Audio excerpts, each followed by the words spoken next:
ભરૂચમાં આવેલી લક્ષ્મીનારાયણ સોસાયટીમાં રહેતો પરિવાર કામ અર્થે પૂના ગયો હતો। આ સમય દરમિયાન ઘરના સીસીટીવી કેમેરા બંધ થઈ જતા ચોરી થઈ હોવાની શંકાએ ઘર આવી તપાસ કરતા તસ્કરોએ બંધ મકાનમાં ચોરીને અંજામ આપી કુલ ₹5 લાખના મુદ્દામાલનો હાથ ફેરી કરી પલાયન થઈ ગયા હોવાનું જણાવ્યું હતું। ભરૂચના મક્તમપુર રોડ પર આવેલ જિલ્લા પંચાયત પ્રમુખના બંગલાની પાછળના ભાગે લક્ષ્મીનારાયણ સોસાયટી આવેલી છે। આ સોસાયટીમાં રહેતા નરેન્દ્ર સોલંકી 24મી જાન્યુઆરીના રોજ પોતાનું મકાન બંધ કરીને કામ અર્થે પુણે ગયા હતા।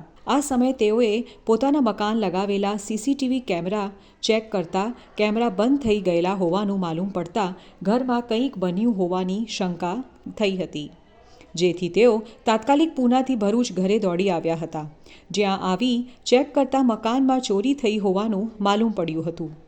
આ સમય દરમિયાન તસ્કરો તેમના મકાનમાં રહેલા રોકડ અને સોના ચાંદીના દાગીના મણી 5 લાખની મત્તા પર હાથ ફેરો કરી પલાયન થઈ ગયા હતા। જો કે અત્રે ઉલ્લેખનીય છે કે તસ્કરોએ તેમની કારને લઈ જવાનો પણ પ્રયત્ન કર્યો હતો, પરંતુ કારની બેટરીના વાયર કાઢેલા હોય તસ્કરો તેમાં સફળ થયા ન હતા। આ મામલે મકાન માલિકે ભરૂચ સી ડિવિઝન પોલીસ મથકમાં ચોરીની ફરિયાદ નોંધાવતા પોલીસે વધુ તપાસ હાથ ધરી છે।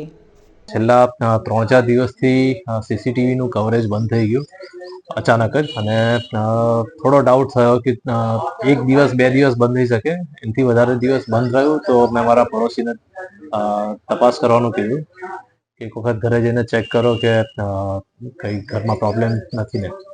એમણે જઈને ચેક કર્યું ત્યારે ખબર પડી કે ત્યાં ઘરના તાળા અને મેઇન ડોર તોડેલા હતા, લોક એના, અને અંદર જઈને તપાસ કરી તો ઘરનો સારો બધો સામાન વેરવિખેર થયેલો હતો।